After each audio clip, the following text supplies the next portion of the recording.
Bonjour et bienvenue dans cette vidéo consacrée au projet Ici-Bas. Le projet Ici-Bas, Intérêt des cultures innovantes de blé associé, est un sujet d'expérimentation qui a été lauréat d'un appel à projet France Agrimaire et qui a été piloté par la Chambre d'agriculture régionale du Centre Val-de-Loire. Dans ce projet, il y avait différents acteurs et partenaires, notamment les chambres d'agriculture départementales de l'Indre et du Loiret.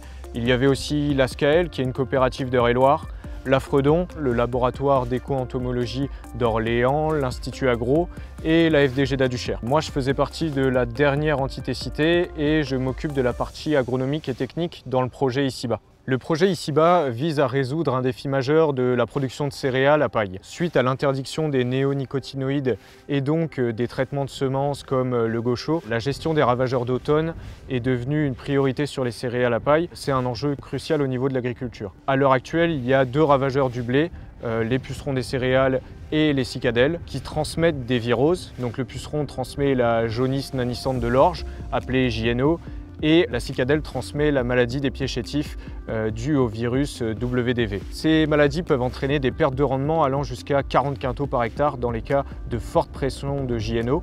Et actuellement, ces ravageurs ils sont gérés par l'utilisation d'insecticides en végétation lorsque nécessaire. Le projet Ici-Bas cherche à démontrer l'intérêt agronomique, économique et environnemental d'associer une plante compagne au blé pour mieux gérer ces ravageurs. Si cette technique fonctionne, elle pourrait réduire la dépendance aux insecticides dans la culture de blé. Pour ce faire, nous avons mené diverses expérimentations à l'échelle régionale. Sur le plan technique, nous avons semé les plantes compagnes en août et implanté le blé en semi-direct dans ces plantes associées en octobre. Le but était que les plantes compagnes aient le temps de se développer correctement à l'automne. Lors de la campagne 2020-2021 et 2021-2022, c'était des essais micro-parcelles, donc en petites parcelles, et nous avons identifié donc différentes plantes compagnes prometteuses pour le blé. D'un point de vue de faisabilité technique, on avait la vesse, le pois de printemps et la févrole. Ces plantes ont notamment été sélectionnées pour leur capacité à bien se développer à l'automne, mais aussi à tolérer des itinéraires de désherbage du blé. En parallèle, des essais en bande ont été mis en place chez les agriculteurs dès 2021 pour tester les associations en conditions réelles et ainsi permettre le suivi des insectes ravageurs de ces cultures, donc les pucerons et les cicadelles notamment, et leurs ennemis naturels. Nous avons réalisé 27 essais en bande et 4 essais en micro-parcelles, localisés dans 4 départements de la région Centre-Val de Loire. Donc, nous sommes ici sur un essai de bandes de blé associées avec différents couverts. Donc on est à Chuel. Donc il y a 4 bandes de 20 mètres sur 60 mètres qui sont suivies et comparées. Donc il y a d'abord une bande de blé pur pour avoir un témoin, bande blé avec févrole et des bandes blé vesse et blé pois. Les plantes compagnes ont été semées le 22 août de cette année par l'agriculteur et ensuite a été semé le blé par-dessus en semi-direct le 10 octobre. Nous sommes aujourd'hui début novembre et nous voyons que les couverts sont plutôt bien développés du fait des bonnes conditions météo douces et humides. On peut même voir que la févrole elle est en fleurs. La févrole et la vesse qui produisent du nectar extrafloral et qui est très attractif pour les auxiliaires et hyménoptères parasitoïdes. Les suivis agronomiques et le relevé des piégeages ont commencé à partir du semis du blé. Comme chaque semaine, je fais des relevés de pots barbeurs. Ces pièges permettent de collecter la faune terricole aux alentours et qui tombent aléatoirement dedans. Donc il y a des carabes, des staphylins qui sont des auxiliaires généralistes qui peuvent se nourrir de limaces mais aussi manger des pucerons. Les araignées et les opilions jouent aussi un rôle de régulateur et tombent dans ces pots barbeurs. Ils sont ensuite identifiés. Les pots barbeurs sont prélevés, les contenus égouttés, mis dans l'alcool, puis envoyés au laboratoire d'éco-entomologie d'Orléans pour identification. Je relève également des plaques jaunes engluées qui permettent de suivre les cicadelles et l'arrivée des vols des pucerons. Il y a aussi les cuvettes jaunes qui permettent le suivi des pucerons ailés. La lecture des plaques engluées et l'analyse des contenus des cuvettes jaunes sont réalisées par l'Afredon. L'Afredon effectue aussi d'autres suivis, des comptages de pucerons, des auxiliaires, par observation visuelle et des aspirations d'insectes sur pied. Les insectes aspirés vont être identifiés et comptés par l'Afredon. Donc il y a des pucerons, des cicadelles, et il y a aussi des auxiliaires comme les coccinelles, cirphes, chrysopes, hyménoptères parasitoïdes. Et on va comparer les résultats entre bandes. Une partie des échantillons aspirés va être congelée sur place, puis envoyée à l'Institut Agro pour faire des analyses de sucre et autres composants biochimiques que contiennent les hyménoptères parasitoïdes afin de savoir leur espèce de puceron hôte et ce qu'ils ont consommé. L'objectif est de comprendre leur provenance et si les cultures associées leur ont été une ressource alimentaire en apportant des hôtes alternatives et du nectar. Nous réalisons aussi des suivis agronomiques avec des développements découverts, donc les densités, les hauteurs, le suivi de l'itinéraire technique de l'agriculteur et on le conseille aussi sur ces différentes interventions. À la sortie de l'hiver, nous effectuerons des prélèvements de blé pour analyse de virose, pour la jaunisse nanisante de l'orge et les maladies du pied chétif sur blé. Différentes données sont collectées comme la météo et les paysages environnants. La collecte de toutes ces données nous permettra d'analyser les effets des associations de cultures sur la présence de pucerons, cicadelles, ainsi que la présence des différents hyménoptères parasitoïdes et faune terricole.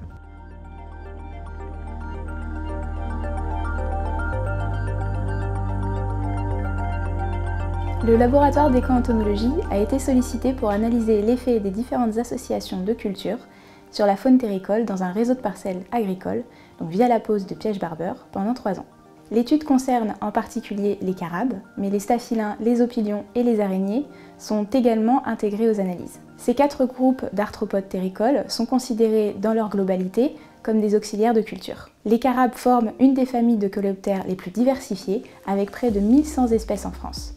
Ce sont des insectes couramment étudiés en milieu agricole pour leur potentiel entomophage, ils consomment donc des insectes comme les pucerons, et malacophage, puisqu'ils consomment également des mollusques, notamment des limaces ou des œufs de limaces. Ces organismes sont pour une large part des prédateurs à l'état adulte, et la grande majorité des espèces sont prédatrices ou parasitoïdes terricoles à l'état larvaire. Ce sont de bons auxiliaires des cultures, du fait de leur omniprésence dans les agrosystèmes, et de leur action de régulation naturelle des organismes nuisibles. Leur écologie est bien connue, leur identification est relativement aisée pour certains groupes, et leur capacité de colonisation des milieux récents est importante. Ce sont de bons indicateurs de l'évolution des habitats, et la réponse des carabes à une perturbation est considérée représentative de celle de l'ensemble des arthropodes du milieu. Les araignées et les opilions sont de prédateurs opportunistes, les staphylins sont également des prédateurs opportunistes, pour la plupart, mais également des parasites ou des tétritivores. Sur 3 ans, ce sont près de 30 000 arthropodes qui ont été collectés et étudiés. Les carabes sont les mieux représentés, quelle que soit l'année d'étude, et il y a notamment une espèce, Nebria salina, qui représente chaque année une part très importante des effectifs de carabes capturés. Cette espèce a une activité automnale et printanière et est en effet très abondante à cette période de l'année. Quasiment tous les carabes capturés sont liés au milieu ouvert. Le reste des effectifs concerne principalement des espèces ubiquistes qui se retrouvent donc dans différents milieux. Ces éléments montrent que tous les carabes relevés ici jouent un rôle à l'état larvaire dans la régulation des invertébrés au niveau du sol. Ils prédatent ou parasitent toute une gamme d'organismes allant de la limace au ver de terre, au colembole, aux larves de taupin, de hanneton ou encore aux larves ou nymphes de diptères ou les pucerons. À l'issue des 3 années d'expérimentation, il semble que l'on puisse mettre en évidence de façon générale un effet bénéfique de l'utilisation de plantes compagnes du blé, les pois et la févrole notamment, sur la faune terricole, sauf pour les staphylins où une identification à l'espèce n'a pas été réalisée. Il est possible que la présence d'un couvert les avantage en leur fournissant une plus grande abondance de proies, un abri ou en créant un micromilieu plus avantageux. Durant les 3 années du projet, Fredon Centre Val de Loire a réalisé un suivi des populations d'automne de Cicadelle psammothetic salienus, vectrice de la maladie des pieds chétifs, et des pucerons du blé, Rhopalociphomes padi, Cytobion avenae et Metopolophium dirodum, vecteurs de la jaunisse nanisante de l'orge. Ce suivi a été réalisé au moyen de pièges de type cuvette jaune et plaques engluées. Les auxiliaires de culture, et en particulier les hyménoptères parasitoïdes des pucerons du blé et des cicadelles, ont également été suivis grâce à des aspirations réalisées sur la même période. À l'issue des 3 années d'expérimentation, il semblerait que cultiver le blé en association avec les plantes compagnes évaluées dans le projet ait un effet bénéfique sur la gestion des populations de ravageurs vecteurs de virose. Les associations favoriseraient les populations de prédateurs et les populations d'hyménoptères parasitoïdes qui détruisent les ravageurs soit en les consommant directement, soit en les parasitant. Les hyménoptères parasitoïdes sont des guêpes qui pondent dans leur hôte, par exemple un puceron. Dans le cas des parasitoïdes que nous avons étudiés dans le projet, les larves se développent alors à l'intérieur du ravageur qui finit par mourir. Une fois développé, l'insecte quitte son hôte en réalisant une perforation dans son corps. Sur les 3 années du projet, 2143 insectes auxiliaires ont été aspirés. Parmi ces insectes, peu de coccinelles et de cirfes car les associations ont eu lieu à l'automne, période qui leur est moins favorable, mais à cette période, d'autres insectes auxiliaires prennent le relais. Parmi les insectes auxiliaires aspirés, chaque année, les punaises anthocorides étaient plus nombreuses dans les associations de culture. Ces punaises sont intéressantes pour la gestion des ravageurs car ce sont des prédatrices généralistes qui s'attaquent à des proies variées comme les pucerons ou les cicadelles. L'association de culture crée un couvert plus abondant, rendant le milieu plus favorable pour une faune diverse comme les colamboles et les acariens par exemple. Ces populations importantes constituent de nombreuses proies pour les punaises anthocorides, permettant l'expansion de leur population. De manière générale, les hyménoptères parasitoïdes étaient également plus nombreux dans les associations de culture. Toutefois, les associations qui se révèlent les plus efficaces varient suivant les années.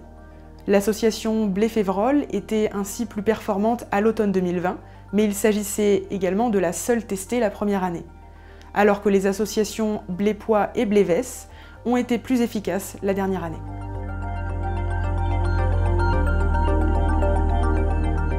En ce qui concerne les résultats agronomiques, il est important de noter que sur les 3 années de test, l'association d'une plante compagne au blé a eu un impact négatif sur le rendement. En moyenne, associer une légumineuse comme la févrole entraîne une perte de rendement de l'ordre de 6 quintaux par hectare. Économiquement, son implantation, le coût des semences et la perte engendrée génèrent un manque à gagner de l'ordre de 150 à 200 € de l'hectare. Ce résultat doit être pris en compte par les agriculteurs intéressés par cette méthode. Les résultats économiques ne sont valables que pour de faibles pressions de virose comme celles que nous avons observées lors de nos années d'expérimentation. En termes de régularité et de gestion simplifiée du désherbage, c'est la févrole qui semble être la meilleure compagne du blé. Elle résiste bien au désherbage d'automne, supporte le froid de l'hiver et a un impact moindre sur le rendement du blé comparé à d'autres espèces. Concernant les viroses, les bandes de blé associées semblent moins impactées par la jaunisse nanissante de l'orge que le blé en pur.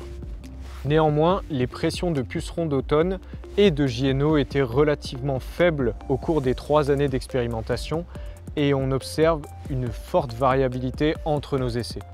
Ces conclusions ne sont donc pas statistiquement robustes. Concernant la maladie des pieds chétifs, le projet ne permet pas de conclure sur l'intérêt du blé associé pour la limiter. Enfin, du point de vue économique, la mise en place des plantes compagnes engendre un surcoût non négligeable. Et en plus, elle nécessite une capacité à semer du blé en semi-direct. En résumé, le projet ici-bas explore de nouvelles approches pour la gestion des ravageurs du blé en associant des plantes compagnes. Bien que les résultats agro n'aient pas été aussi prometteurs que prévu, cette méthode pourrait encore évoluer et générer des résultats plus satisfaisants dans d'autres expérimentations. Pour ceux qui souhaitent en savoir plus sur l'itinéraire technique de l'association blé-févrole, il y aura une fiche technique qui sera disponible sur notre site. Vous y trouverez également les synthèses des résultats des essais et le replay du webinaire de restitution du 16 novembre 2023. Il y a aussi un album photo d'insectes auxiliaires avec leur description qui y est présentée. Merci d'avoir suivi cette présentation du projet ici-bas. Nous espérons que ces informations vous ont été utiles pour comprendre les enjeux et les résultats de cette expérimentation. N'hésitez pas à explorer davantage sur notre site web pour plus de détails.